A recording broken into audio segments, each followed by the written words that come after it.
Hello everyone, this is doctor Neelam Avtar Singh, homeopathy consultant. Tutorials के अंतर्गत आजकल हम रूब्रिक्स की स्टडी कर रहे हैं। पिछले ट्यूटोरियल के तहत भी हमने रूब्रिक की स्टडी की थी। आज भी कुछ और नए रूब्रिक्स लेकर उनकी स्टडी करेंगे। सबसे पहले कुछ ऐसे रूब्रिक्स जो बहुत क्लोज लगते हैं। आज का जो पहला रूब्रिक है वो है सिम्पथी, और उसके साथ दूसरा रूब्रिक है कंसोलेशन। सिम्पथी का मीनिंग होता है किसी के साथ हमदर्दी करना। किसी को कोई प्रॉब्लम हुई है, कोई दुख हुआ है, उसके साथ वही सेम फीलिंग शेयर करना, वही कॉमन फीलिंग महसूस करना। सिम्पथी में ज़रूरी नहीं कि हम उसके पास जाएं, उसके पास जाके उसके साथ हमदर्दी करें। अगर मन में वो फीलिंग्स हैं, वो दुख है, वो उदासी है, वो हम उसके साथ हमदर्दी रखते हैं, तो हम सिम्पथी रूब्रिक लेते हैं। लेकिन कंसोलेशन में हम उसके पास जाके उसको सांत्वना देते हैं। पेशेंट को कोई बहुत बड़ा लॉस हुआ है, कोई डेथ हुई है, कोई किसी और तरह की कोई घटना, कोई दुर्घटना, कोई ऐसी बात हुई है, तो हम उसके साथ उसके पास जाके उसको सांत्वना देते हैं। ये कंसोलेशन होता है। सिम्पथी के अंदर सिंपैथेटिक कंपैशनेट एक रूब्रिक है, दूसरा है सिम्पथी डिजायर फॉर। अगर सिंपैथेटिक कंपैशनेट है तो वो दूसरों के लिए है कि हमारे मन में किसी के लिए कितनी हमदर्दी है। अगर सिम्पथी डिजायर है तो वो पेशेंट खुद के लिए चाहता है कि लोग मेरे साथ हमदर्दी रखें। इसी तरह कंसोलेशन का मतलब सांत्वना रखना। किसी के पास जाके हम उसको पूछते हैं, उसका हाल पूछते हैं, उससे हम बातें करते हैं, उसको खुश करने की कोशिश करते हैं। कंसोलेशन में हम किसी को सोलेस देते हैं, किसी को कंफर्ट देते हैं। लेकिन सिम्पथी में हम उसके साथ हमदर्दी रखते हैं, वो हमारे मन में होती है। इसके बाद एक और रूब्रिक आता है परसीवरेंस एंड पर्टिनेसिटी। परसीवरेंस होता है कि पेशेंट दवाई खाई जा रहा है, लगातार खाई जा रहा है, पेशेंट ट्राई करी जा रहा है, चाहे उसको सक्सेस मिले चाहे ना मिले। फेलियर्स होने के बावजूद भी जब पेशेंट आपसे बार बार दवाई खाई जा रहा है, दवाई लगातार वो ले ही जा रहा है, तो उस स्टेट को हम परसीवरेंस बोलते हैं। चाहे उसको आराम नहीं मिल रहा फिर भी वो ट्राई कर रहा है, चाहे वो एफर्ट्स पुट कर ही जा रहा है ठीक होने के लिए। इसको परसीवरेंस बोलते हैं। जब पेशेंट कॉन्टिन्यूसली बार बार दवाई ले जा रहा है, ट्राइंग एंड ट्राइंग अगेन। पर्टिनेसिटी होता है जिसमें बहुत ज़्यादा परसीवरेंस प्लस रिजिडिटी होए, बहुत ज़्यादा patient stubborn along with perseverance. इसमें पेशेंट ज़्यादा अनोइंग हो जाता है कि बहुत ज़्यादा perseverance and persistence along with rigidity और इनफ्लेक्सिबिलिटी पर्टिनेसिटी में होती है। कई बार पेशेंट्स अपनी बीमारी से बहुत दुखी हो जाते हैं और वो कहते हैं कि इससे अच्छा तो है कि मैं मर ही जाऊं। और बहुत सारे डॉक्टर्स इसको सुसाइडल डिस्पोजिशन ले लेते हैं। जहाँ पे पेशेंट की डिज़ायर है, पेशेंट सोचता है, पेशेंट चाहता है कि मैं मर जाऊं, वहाँ पे हम सुसाइडल डिस्पोजिशन नहीं लेंगे। वहाँ पे हम लेंगे डेथ डिज़ायर्स, कि उसका दिल करता है कि मैं मर जाऊं। और सुसाइडल डिस्पोजिशन क्या है? ये उसकी एक प्रवृत्ति है जिसमें वो उसका दिल करता है कि मैं सुसाइड कर लूं, और वो सुसाइड करने की कोशिश भी करता है, वो एक्शन भी लेता है। सुसाइडल डिस्पोजिशन में या तो कोई जहर खाने की कोशिश करता है, कुछ ऐसी चीज़ खा ले जिससे वो मर जाए, या कोई अपनी नस काटने की कोशिश करता है, या कहीं से छलांग मार के नीचे गिरने की कोशिश करता है, वहाँ पे सुसाइडल डिस्पोजिशन होती है। लेकिन अगर एक मन में इच्छा है कि मैं तो इतना तंग आ गया हूँ अपनी बीमारी से, मैं तो मर ही जाऊँ तो अच्छा है, तो वहाँ पे हम सिर्फ लेंगे डेथ डिजायर्स, जहाँ पे इच्छा है लेकिन उसने कोई एक्शन नहीं लिया। सुसाइडल डिस्पोजिशन में वो एक्शन भी ले लेता है। हमारी रेपर्टरीज में गुस्से वाले कुछ रूब्रिक्स हैं, जैसे एंगर, इरिटेबिलिटी, रेज। हमने इनको कहाँ कहाँ पे लेना है? अगर तो थोड़ा सा हल्का सा गुस्सा है तो हम उसको लेते हैं इरिटेबिलिटी में। इरिटेबिलिटी कि थोड़ी सी खिज है, थोड़ी सी इरिटेबिलिटी है, वो जल्दी ठीक हो जाती है। उसके बाद सेकंड डिग्री जो आती है वो आती है एंगर की, कि उसमें गुस्सा है, इरिटेबिलिटी से ज़्यादा हायर डिग्री में गुस्सा है। सो पहली डिग्री में इरिटेबिलिटी है, थोड़ा सा गुस्सा है, एंगर में थोड़ा ज़्यादा हो जाता है। तीसरी डिग्री आती है रेज की। रेज, फ्यूरी, फ्रेंजी, इनमें वो हद से ज़्यादा उसको गुस्सा आ जाता है, हाईएस्ट डिग्री का गुस्सा जो होता है, और वो उसमें कुछ एक्शन कर लेता है, कुछ ना कुछ मार धाड़ कर दी, चीज़ें उठा के फेंक दी, तोड़ दी, किसी के ऊपर किसी को मार दिया या मारने को दिल करना। सो ऐसे बहुत सारे रेज के अंडर रूब्रिक्स हैं जिनमें वो पेशेंट कुछ ना कुछ करना चाहता है।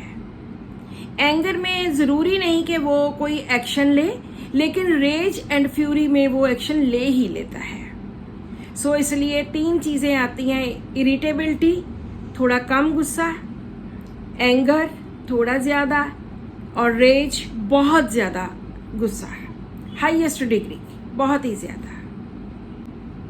हमारे पास अगेन 3 वर्ड्स आते हैं जब हम पेशेंट से पूछते हैं कि उसको क्या लगता है कि वो ठीक हो जाएगा या नहीं हो जाएगा। तो इसमें 3 वर्ड्स हैं। Number 1 hopeful. होपफुल में पेशेंट को लगता है कि हाँ जी मैं ठीक हो जाऊंगा। उसके बाद दूसरा वर्ड है डिस्पेयर। उसका मतलब है कि उसको लगता है कि नहीं, मैं ठीक नहीं होने वाला, मुझे नहीं लगता कि मैं ठीक हो जाऊंगा। और तीसरा वर्ड है डाउटफुल। डाउटफुल ऑफ रिकवरी, कि पता नहीं ठीक होऊंगा कि नहीं होऊंगा। पहली स्टेज में होपफुल कि मैं ठीक हो जाऊंगा, दूसरी में डिस्पेयर कि ठीक नहीं होऊंगा, और तीसरी में डाउटफुल कि पता नहीं ठीक होऊंगा या नहीं होऊंगा। बच्चों के लिए एक हम बहुत कॉमन रूब्रिक यूज करते हैं, प्रीकॉसिटी। प्रीकॉसिटी का मतलब होता है कि जो बच्चे अपनी एज से ज़्यादा इंटेलिजेंट होते हैं और अपनी एज से ज़्यादा राइप होते हैं, उनकी जो मेंटल ग्रोथ होती है वो अपनी एज से ज़्यादा होती है, वो ज़्यादा मैच्योर होते हैं। हमारे पंजाबी में उनको कहते हैं कि ये बच्चे अपनी उम्र से ज़्यादा सियाने होते हैं। जैसे 5 साल की एज है तो वो बातें करेंगे जैसे 10-12 साल का मैच्योर बच्चा करता है। अपनी एज से ज़्यादा सियानी बातें करनी, ज़्यादा इंटेलिजेंट होना। बहुत बार पेशेंट्स आके बोलते हैं कि कई बार तो इतनी सियानी बातें करती है कि हम तो देख के हैरान रह जाते हैं। तो इसलिए प्रीकॉसिटी होती है, जो बच्चे अपनी उम्र से ज़्यादा राइप होते हैं, ज़्यादा मैच्योर होते हैं। इसके आगे रूब्रिक्स आते हैं feeling, affectation and hypocrisy. Feeling में पेशेंट प्रिटेंड करता है कि मुझको ये प्रॉब्लम है, लेकिन उसका मतलब ये नहीं होता कि उसको प्रॉब्लम होती नहीं है। उसको जैसे 10% प्रॉब्लम है तो फील में वो प्रिटेंड करेगा कि उसको 50% प्रॉब्लम है।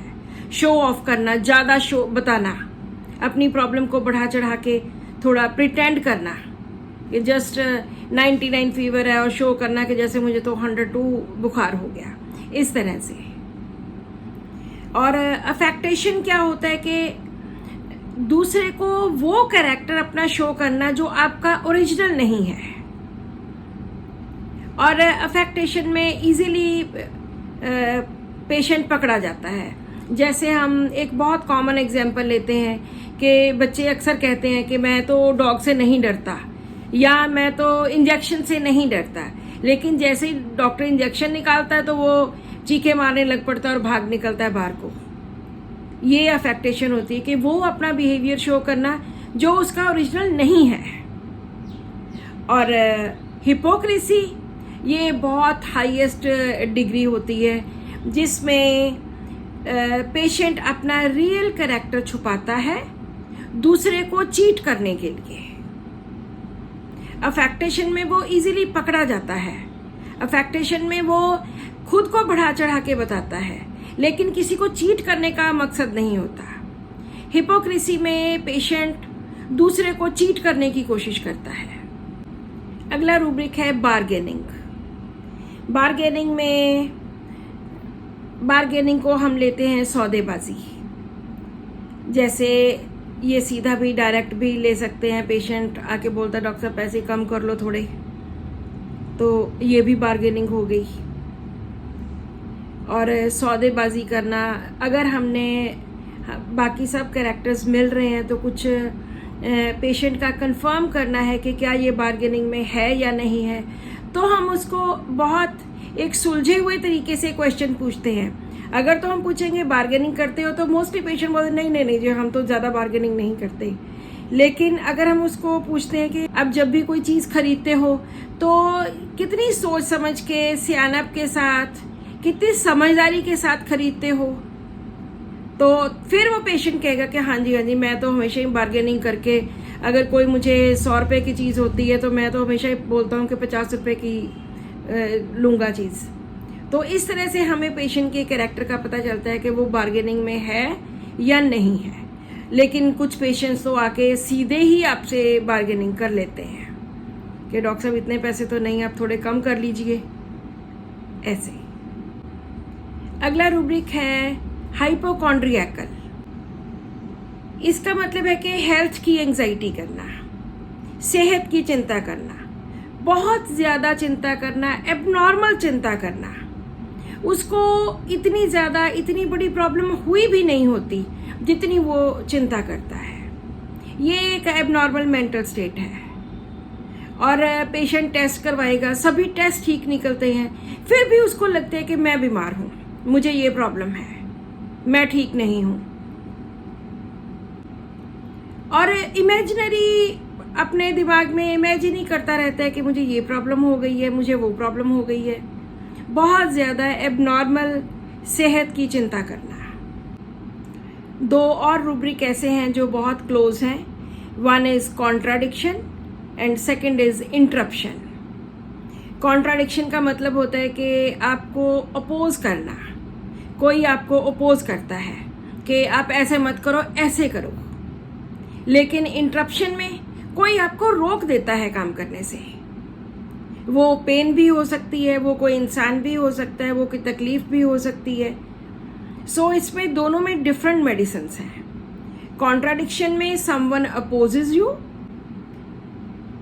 और इंटरप्शन में ब्रेक इन द कॉन्टिन्यूटी, जब आपको कोई बीच में रोक दे।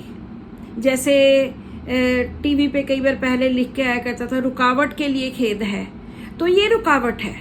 इंटरप्शन, आपको इंटरप्ट कर दिया बीच में किसी ने, आप एक फ्लो में काम कर रहे हो, किसी ने इंटरप्ट कर दिया। सो कॉन्ट्राडिक्शन आपको ओपोज कर दिया कि आप ये नहीं कर सकते, आपसे किसी के व्यूज नहीं मिलते, तो वो कॉन्ट्राडिक्शन है। लेकिन अगर आपको बीच में काम करते करते स्टॉप कर दिया तो इंटरप्शन है। कॉन्ट्राडिक्शन इज विरोध करना, किसी चीज का विरोध, ऑपोजिट, और इंटरप्शन इज रुकावट। नेक्स्ट वर्ड है मेलिशियस। मेलिशियस का मतलब किसी के प्रति अपने मन में कोई गलत भावना रखना और दूसरे का नुकसान करना, डेलिबरेटली दूसरे को नुकसान पहुंचाना, जानबूझ के दूसरे को हार्म करना, दूसरे को नुकसान पहुंचाना। उसकी इंटेंशन मेलिशियस में बुरी होती है। डिजायर टू हार्म अदर्स, और वो मैलिशियस लोग ये सब कुछ करके बहुत हैप्पी होते हैं, वो जानबूझ के दूसरे को नुकसान पहुंचाते हैं। मिस्चीवियस में जस्ट शरारत होती है, लेकिन मैलिशियस में इंटेंशन बहुत बैड होती है। हार्म करना, दूसरे का नुकसान करना, दूसरे को डेलिब्रेटली, इंटेंशनली, जानबूझ के तंग करना। नेक्स्ट रूब्रिक है एवराइज। एवराइज का मतलब होता है माइजर, जो कंजूस होता है, जो पैसे इकट्ठे करता रहता है लेकिन खर्चता नहीं है। वो एक सिंगल पैनी भी नहीं खर्चेगा, और इतनी ग्रीड होती है, एक्सेसिव ग्रीड होती है पैसे की, कि वो बिल्कुल भी पैसे नहीं खर्चता और पैसे इकट्ठे करके होर्ड करता रहता है। इसके ऑपोजिट रूब्रिक आता है स्क्वेंडर्स। स्क्वेंडर्स का मतलब है जो वेस्ट करता है, चाहे वो मनी हो, चाहे वो टाइम हो, चाहे अपना टैलेंट हो, कोई भी चीज वेस्ट करनी, स्क्वेंडर, फजूल गवाना, चाहे वो मनी हो। स्क्वेंडर्स मनी, हमारे पास एक रूब्रिक है जिसमें सिंगुलर मेडिसिन विरेट्रम एल्बम है। सो एवराइज वाला बिल्कुल खर्चा नहीं करता, उसके ऑपोजिट स्क्वेंडर्स वाला बहुत ज्यादा खर्चा करता है और फजूल गवाता है। जिस चीज की जरूरत भी नहीं होती वो चीजों के लिए वो पैसा स्पेंड करता है, टाइम स्पेंड करता है। वेस्ट करना, किसी भी चीज को वेस्ट करना, टू वेस्ट मनी और टाइम एक्स्ट्रावेजेंटली, बहुत ज्यादा फजूल करना, to spend recklessly and in a foolish manner, spending not required और इसेंशियल, जिसकी जरूरत भी नहीं होती उस पे भी वो स्क्वेंडर करता है, लेकिन एवराइज वाला बिल्कुल भी खर्च नहीं करता। सो आज हमने कुछ रूब्रिक्स किए, आप इनको बार बार पढ़िए, इनके मीनिंग्स अंडरस्टैंड करिए और इनको अपने पेशेंट्स में इस्तेमाल करने की कोशिश करिए। आज का क्वेश्चन है, वो कौन सा ऐसा पेशेंट है जो दूसरों को जानबूझ के चीट करने के लिए अपने कैरेक्टर को हाइड करता है? ये सेकंड ट्यूटोरियल का क्वेश्चन है, इसका आंसर दीजिए। Subscribe to my channel. 10 videos के बाद जिनके करेक्ट आंसर्स होंगे उनके नाम अनाउंस किए जाएंगे। Thank you so much for watching this video and keep watching my videos.